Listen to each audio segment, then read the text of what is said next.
Hello friends, आज हम discuss करेंगे मूल अधिकारों के बारे में। मूल अधिकार कौन कौन से हैं? तो 12 से लगा के 35 तक, अनुच्छेद 12 से 35 तक जो अधिकार हैं उन्हीं को हम मूल अधिकार कहते हैं। ये अनुच्छेद 12 से लगाकर अनुच्छेद 35 तक विस्तृत हैं।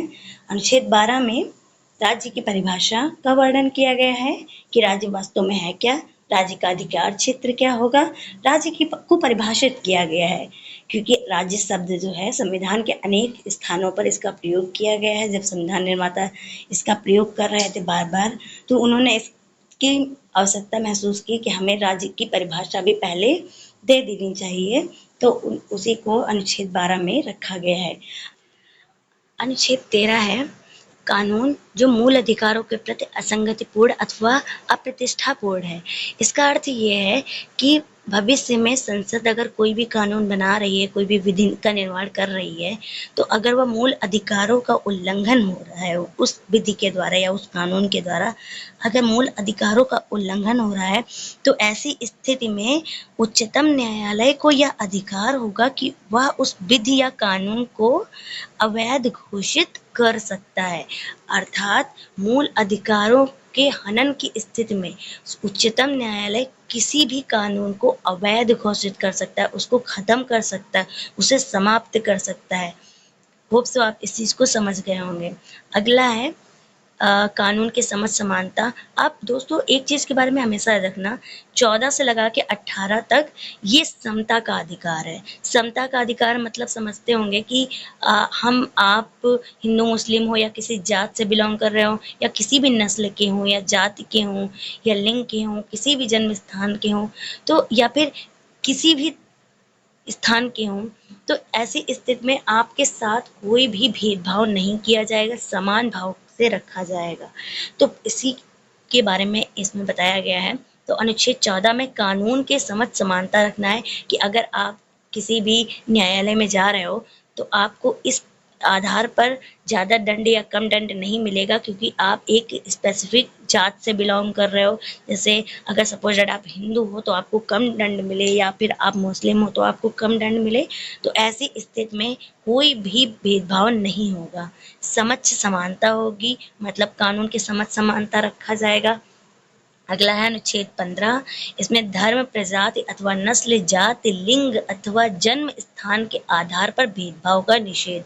होप सो आप इस चीज को इस हेडिंग से ही समझ गए होंगे कि आपके साथ कोई भी भेदभाव नहीं होगा। आप किसी भी जाति या किसी भी धर्म से हो, या आप फीमेल हो या फिर मेल हो, या फिर ट्रांसजेंडर हो, या तो फिर आप किसी भी राज्य में रह रहे हो। जैसे जन्म स्थान का अर्थ ये लगा सकते हैं कि आप अगर आंध्र प्रदेश के हो या उत्तर प्रदेश के हो या तमिलनाडु के हो, तो आपके साथ कोई भेदभाव हो रहा हो, तो ऐसी स्थितियां यहाँ पर नहीं होंगी।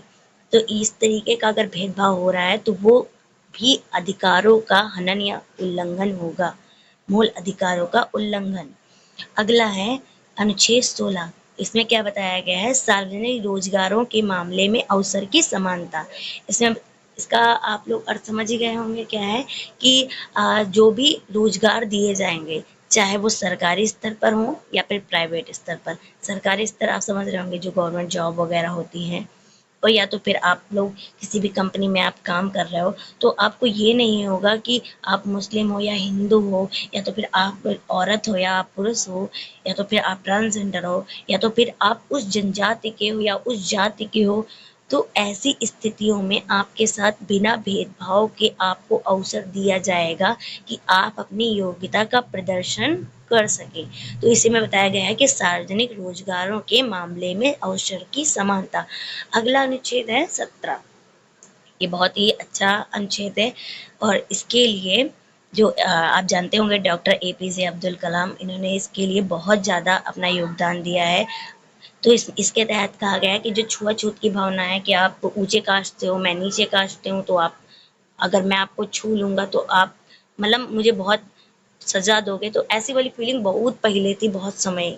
तो लोग डरते थे, और जो ऊपर कास्ट के होते थे या अपर कास्ट वाले होते थे, तो वो अपने से नीची कास्ट वालों को दबा के रखते होंगे। आपको मनुस्मृति का एक कथन बताती हूँ।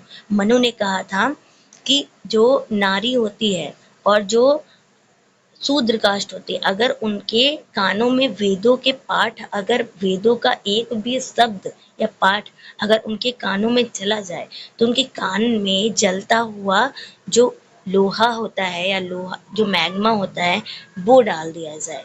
इतना उन्हें अपवित्र माना जाता था स्त्रियों को, और पुरुष जो शूद्र कास्ट होती है तो उन्हें बहुत हीन दृष्टि से देखते थे मनु पर। अब मनुस्मृति का डॉक्टर एपीजे अब्दुल कलाम ने बहुत घनघोर रूप में इसका विरोध किया है। और अगला है अनुच्छेद 18। अनुच्छेद 18 भी बहुत ही अच्छा है। इसमें बताया गया है कि उपाधियों का उन्मूलन, जैसे महाराजा, राजा या तो फिर वजीर, ये सब बहुत पहले उपाधियाँ थी कि आप किसी भी चीज़ में अगर माहिर हो तो आपको उपाधि दी जाती थी, पद्म विभूषण, पद्मश्री, तो ये सारी उपाधियाँ, ये उपाधियों के रूप में इन्हें नहीं स्थान दिया गया हमारे संविधान में। इन्हें उपाधियाँ तो कहते हैं पर वो पुराने ज़मानों की उपाधियों से बिल्कुल अलग हैं।